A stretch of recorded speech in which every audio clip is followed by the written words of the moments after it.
Price Lord. எல்லாம் எப்படி இருக்கீங்க? கர்த்தருடைய கிருபையில எல்லாம் நல்லா இருப்பீங்க நான் விசுவாசிக்கிறேன். அநேக நாள் சென்று உங்களை சந்திப்பதில் ரொம்ப ரொம்ப மகிழ்ச்சிங்க. இன்னைக்கு நம்ம தியானிக்க போகிற காரியம் என்னன்னா, ஜெபத்தை குறித்து தாங்க நம்ம இன்னைக்கு பார்க்க போகிறோம். ஜெபம் நம்ம வாழ்க்கையில் ரொம்ப முக்கியம். ஜெபிக்கிற மனிதன் நிச்சயமாக தோற்று போக மாட்டான். ஜெபமே நம்ம வாழ்க்கையில் ஜெயமாய் காணப்படுகிறது. பிரியமானவர்களே, எப்படிலாம் நம்ம ஜெபிக்கணும்? நம்ம பார்த்தீங்கன்னா வேதம் சொல்லுது, தனித்திருந்து ஜெபிச்சாங்க, ஒரு மனமாக நிறைய இடத்துல ஜெபிச்சாங்க, அநேகர் கூடி ஜெபிச்சாங்க, அப்புறமா குடும்பமாக ஜெபித்தாங்க. இந்த ஜெபம் ஒவ்வொரு விதத்தில் நமக்கு நிச்சயமாக பயன்படுங்க.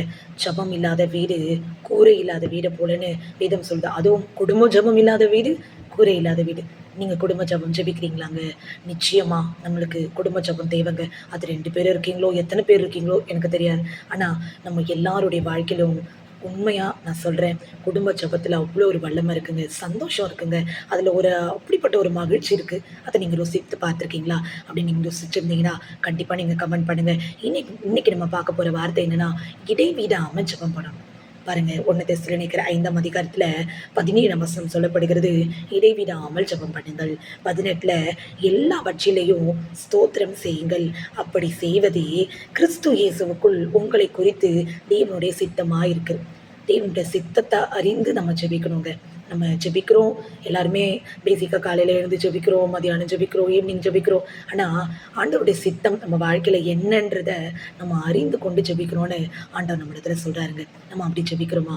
என்னைக்காவது நம்ம காலையில் எழுந்த, ஆண்டவரே இந்த நாளை உமக்கு பிரியமான நாளாக நான் ஆசரிக்கணும், உமக்கு பிரியமானதை மட்டும்தான் நான் இன்றைக்கி செய்யணும், உமக்கு சித்தமானது எதுவோ அதுதான் எங்கள் வாழ்க்கையில் நடக்கணும்னு நம்ம ஒரு அர்ப்பணிப்புள்ள ஒரு ஜெபம் ஒவ்வொரு நாளும் ஜெபிக்கும் போது நிச்சயமாக கர்த்தர் நம்மளை எடுத்து பயன்படுத்துவாருங்க. ஆமாங்க, இந்த வார்த்தை நீங்கள் விசுவாசிச்சு நீங்கள் செஞ்சு பாருங்கள். வேதத்தில் ஆண்டவர் சொல்கிற வார்த்தை இடைவிடாமல் ஜெபிக்கணும். இடைவிடாமல் ஜெபிக்கணும் அப்படின்னும் போது உங்களுக்கு யார் ஞாபகம் வராங்க சொல்லுங்கள் பார்க்கலாம். நம்மளுடைய தானியலுடைய ஜெபம் சாதாரணமான ஜெபம் இல்லைங்க. பாருங்க, தானியல் ஜெபிக்கிற ஜெபமும், தானியல் தேவன் மேலே வச்சிருந்த அன்பும் விசுவாசமும் நம்பிக்கையும் ராஜாவுக்கே ரொம்ப ஆச்சரியமா இருந்ததுங்க. ராஜா கேட்குறாரு, நம்ம எல்லாருக்கும் தானியலை பற்றி தெரியும். தானியல் ராஜாவோட வார்த்தைக்கு கீழ்ப்படியாததுனால பத்திரத்தில் கையெழுத்து போட்டுட்டாங்க. என்னன்னா, யாரெல்லாம் ராஜாவோட வார்த்தைக்கு கீழ்ப்படிலையோ அவங்களுக்கு தண்டனை. என்ன தண்டனை? சிங்கத்துடைய கெபியில கொண்டு போய் போடணும் அப்படின்னா. ஒரு சிங்கமே நம்மளுடைய பார்வையில் ரொம்ப அதுக்கிட்டேருந்து தப்பிக்கிறதே பெரிய விஷயம். ஒரு சிங்கத்தோட கெபியில கொண்டு போய் தானியலை போட போகிறாங்கன்னு கேள்விப்பட்டோடனே ராஜாவுக்கு அவ்வளோ வேதனைங்க.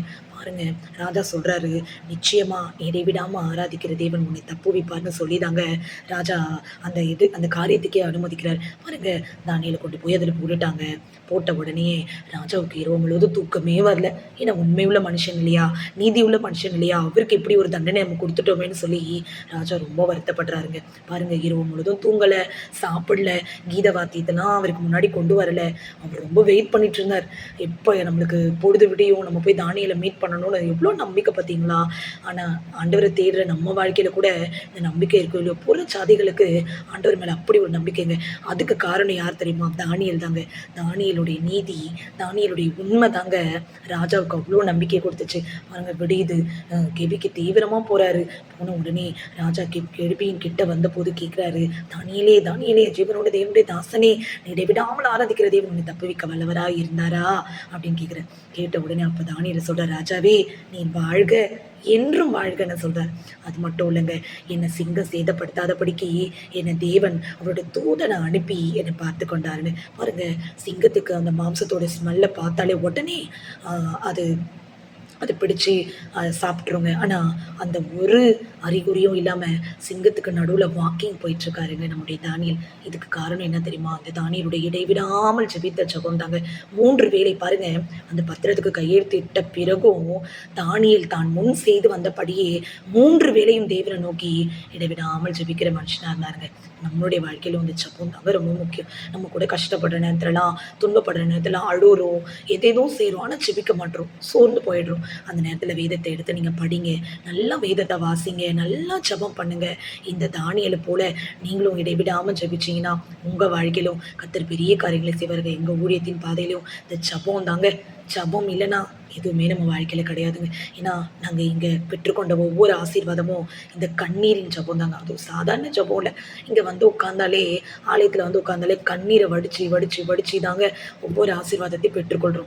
நிச்சயமா நீங்களும் அப்படிதான் இருப்பீங்கன்னு நான் நம்புறேங்க. இன்னும் நீங்க கர்த்தருக்குள்ள அன்பு வைத்து, கர்த்தர நேசிச்சு, இன்னும் அதிகமா ஜெபிச்சீங்கன்னா, உங்க வாழ்க்கையிலும் இந்த தானியேல போல நன்மைகள பெற்றுக்கொள்ளலாம். நம்ம கூட தேவன் இருக்கிறாருன்றத நம்மை சுற்றி இருப்பவர்கள் அறிந்து கொள்ளும்படியா கர்த்தர் செய்வாருங்க. நீங்களும் ஜெபிங்க. கர்த்தர் நிச்சயமா உங்களோடு கூட இருந்து உங்கள வழி நடத்துவார். இடைவிடாமல் ஆராதிக்கிற தேவன் உங்களையும் தப்புவிக்க அவர் வல்லவரா இருக்கிறார். கர்த்தர் தாமே உங்களையும் உங்க குடும்பத்தையும் ஆசீர்வதிப்பாராக. God bless you.